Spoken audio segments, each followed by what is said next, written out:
So today's Moravian text reading is Luke chapter 9 verse 28 to 36. Jesus' transfiguration.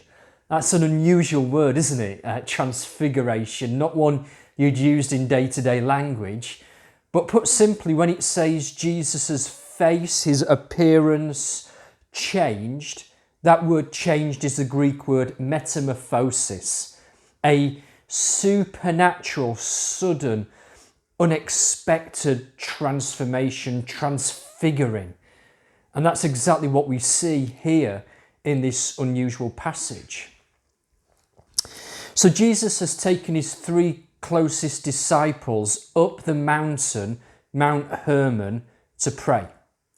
Now, just before this, Jesus has said to his disciples, this section on discipleship, that he's going to suffer and die and rise again on the third day, and that they too will suffer and die.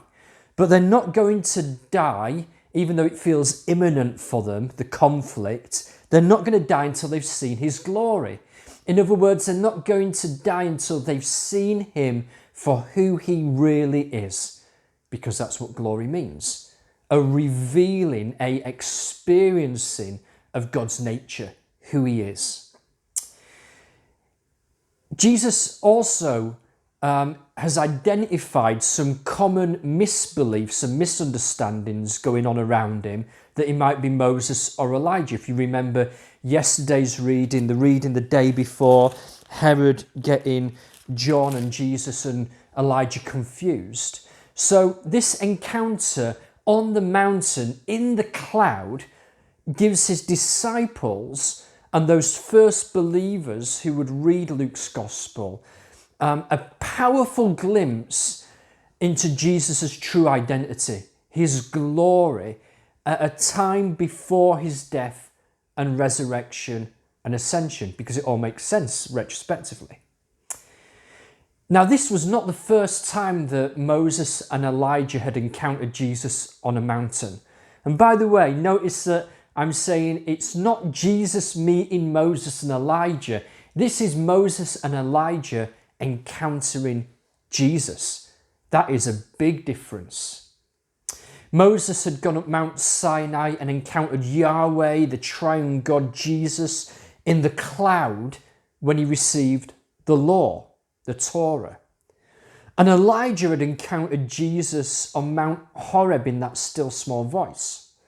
Interestingly, neither Moses or Elijah physically died. They both ascended into heaven, and that's probably where these beliefs that they would one day return came from, because they hadn't tasted death. And what we read here is an Old Testament style encounter with Yahweh in a New Testament setting. In the Old Testament, God's presence would fall like a cloud with lightning, and the most special of the special people would be invited into it. But here, ordinary people like Peter, James and John it says they were enveloped in the glory cloud along with Jesus, the one who was greater than the law, Moses, and greater than the prophets, Elijah. So no wonder the disciples wanted to build a tabernacle tent, because it made sense to them. That's how the Old Testament people of God lived. They would pitch their tents by the glory cloud. When the glory cloud moved, they would move their tents. Now, the impact of this encounter, this revelation of Jesus, was significant. It was significant for the disciples, and Peter writes about it in 2 Peter 1, verse 16. It's worth reading. He says, "We were witnesses of his majesty on the mountain." John writes about it in his gospel. In John 1, he says, "And we beheld his glory. We saw the glory of the one and only, full of grace and truth."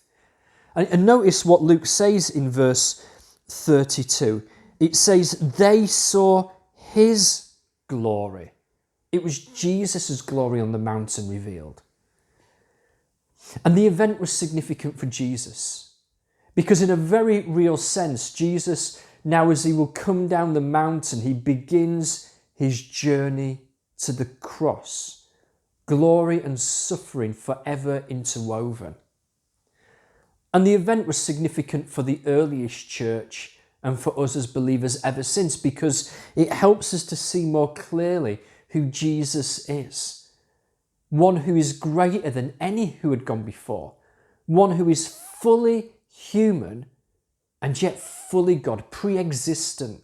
The God who presented himself throughout the Old Testament as a cloud of and as fire. The God who was about to reveal himself through his suffering for our atonement. And the exciting thing about that is that this event here on the mountain echoes symbolically back to that very first Day of Atonement, the first Yom Kippur, that was celebrated at the time where Moses encountered Jesus in the cloud on Sinai thousands of years before.